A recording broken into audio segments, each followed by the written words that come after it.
US and Canada के बारे में हम लोगों ने बहुत सारी डिस्कशन कर ली है, लेकिन इन दोनों कंट्रीज में हो रहे इमिग्रेशन चेंजेस की वजह से इंडियंस के ऊपर बहुत ज्यादा इम्पैक्ट पड़ रहा है। इसीलिए हमारी डिस्कशन के लिए टॉपिक्स ही बहुत ज्यादा है।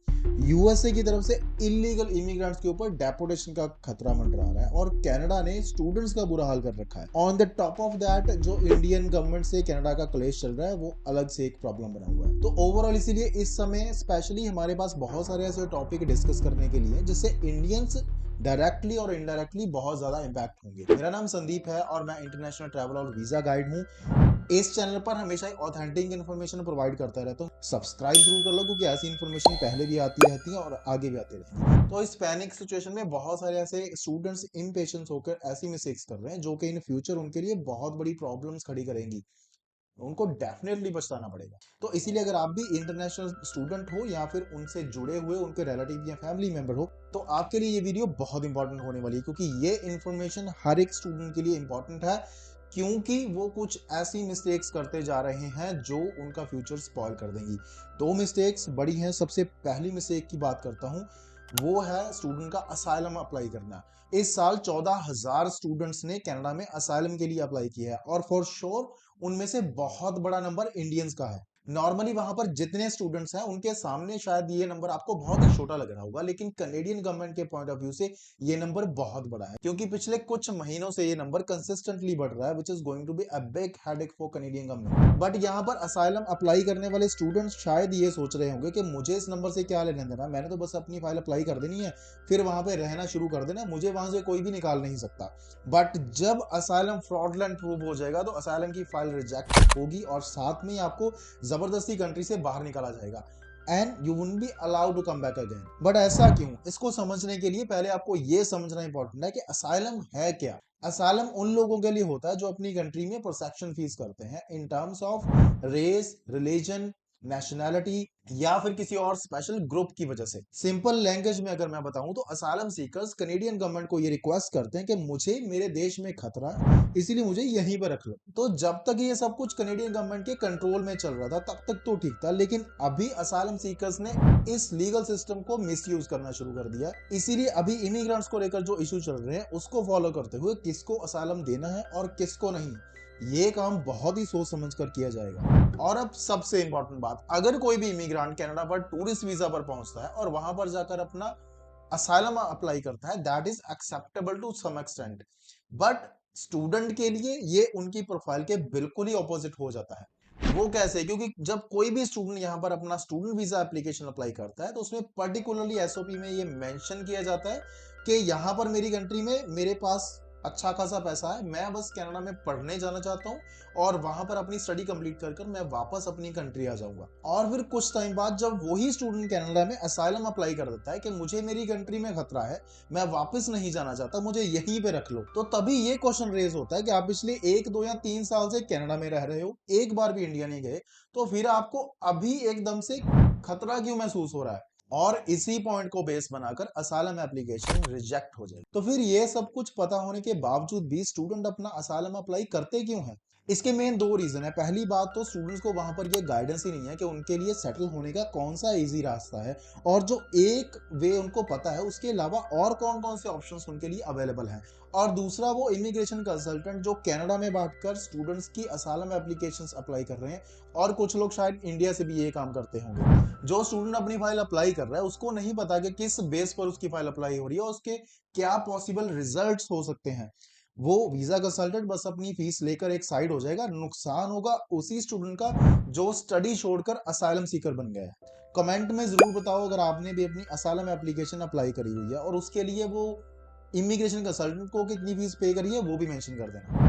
तो जब असाइलम एप्लीकेशन रिजेक्ट हो जाएगी तब क्या होगा? तब आपके पास जो भी वीजा होगा उसको कैंसिल करके आपको कंट्री से बाहर निकाला जाएगा और इन फ्यूचर भी इमिग्रेशन के चांसेस ऑलमोस्ट जीरो हो जाएंगे। और अभी बात करते हैं सेकंड मिस्टेक की जो हमारे स्टूडेंट्स कर रहे हैं, ये है कनाडा को छोड़कर इलीगली बॉर्डर क्रॉस करके यूएस से चले जाना। एट द मोमेंट तो ये सब कुछ बहुत ही फैसिनेटिंग लग रहा है कि हम कनाडा को छोड़कर यूएस में एंटर हो गए हैं, चलो अभी लाइफ हमारी सेट हो जाएगी, लेकिन इसके रिजल्ट्स बहुत ही खतरनाक होने वाले हैं। बिकॉज डोनाल्ड ट्रंप यूएस के प्रेसिडेंट का इलेक्शन जीत चुके हैं, 2025 जनवरी में अपना वो काम शुरू करेंगे और सबसे पहला काम करने का उन्होंने जो प्रॉमिस किया है वो इलीगल को डिपोर्ट करना ही है। When we're going to end up with the largest deportation in American history. We have no choice. फिर चाहे वो उनको कनाडा वापस भेजा जाए या फिर यूएस से डायरेक्ट इंडिया भेजा जाए, ये अभी किसी को नहीं पता, बट डेपोटेशन होगी फॉर श्योर है, उसकी इंडिकेशन उन्होंने देनी शुरू कर दी है। इसकी बात डिटेल में मैंने इस वीडियो में करी है, आप ये लिंक पर क्लिक करके ये वीडियो जरूर देख लो ताकि आपको समझ आ जाए कि ये डेपोटेशन की बात सिर्फ जुमला नहीं है, ये रियल में होगा। कनाडा की तरह यूएस के लिए भी इमिग्रेंट्स का इशू बहुत बड़ा बन चुका है, स्पेशली इलीगल इमिग्रेंट्स का इशू। तो अभी सिर्फ यूएस में एंटर होना ही काफी नहीं होगा, कनाडा से यूएस में एंटर होना बहुत इजी है, लेकिन स्पेशली स्टूडेंट्स जितनी स्पीड से एंटर हो गए उससे डबल स्पीड से वहां से निकाले भी जाएंगे। तो यहाँ पर ये जरूरी है कि इंटरनेशनल स्टूडेंट्स को कोई सजेशन भी दिए जाए ताकि उनको ये वीडियो देखने का बेनिफिट भी हो। सबसे पहला तो ये है कि हालात हमेशा ही ऐसे नहीं रहेंगे, कनाडा में इमिग्रेशन पहले से बहुत कम हो चुकी है और आने वाले टाइम में और कम हो जाएगी, तो फिर आने वाले टाइम में हालात काफी ठीक हो जाएंगे।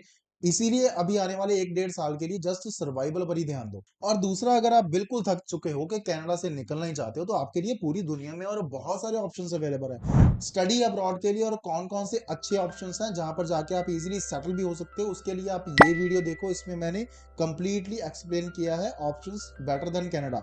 और अगर आप जॉब के लिए जाना चाहते हो, काम के लिए, और कौन कौन से इंटरनेशनल अपॉर्चुनिटीज आपके लिए अवेलेबल है, इसके लिए एक वीडियो आने वाली है। आप इस चैनल को सब्सक्राइब कर लेना ताकि आप वो वीडियो मिस ना करो। लेकिन इसके लिए एक चीज बहुत इंपॉर्टेंट है कि आपकी सोच इन बेवकूफों के जैसी ना हो जो कनाडा को छोड़कर जाना ही शर्म मानते हैं। ਅਸੀਂ ਜਾ ਹੀ ਨਹੀਂ ਸਕਦੇ, ਸਾਡੇ ਤੇ ਪ੍ਰੈਸ਼ਰ ਇੰਨਾ, ਅਸੀਂ ਵਾਪਸ ਚਾਹ ਕੇ ਵੀ ਨਹੀਂ ਮੁੜ ਸਕਦੇ ਕਿ ਉਹ ਰਿਸ਼ਤੇਦਾਰਾਂ ਦਾ ਪ੍ਰੈਸ਼ਰ ਵੀ ਹੈ, ਉਹ ਸਮਾਜ ਦਾ ਪ੍ਰੈਸ਼ਰ ਵੀ ਹੈ, ਕਿਉਂਕਿ ਬਹੁਤ ਗੰਦੀ ਨਜ਼ਰ ਨਾਲ ਦੇਖਿਆ ਜਾਓ ਫਿਰ ਤੁਹਾਨੂੰ। और ओवरऑल सबसे जरूरी बात जिसके ऊपर मैं हमेशा ही फोकस करता हूं स्पेशली फॉर इंटरनेशनल स्टूडेंट्स, कि अभी PR is not enough, PR लेना ही काफी नहीं है, इसके अलावा भी बहुत सारे एस्पेक्ट हैं जिनके ऊपर आपको फोकस करना चाहिए।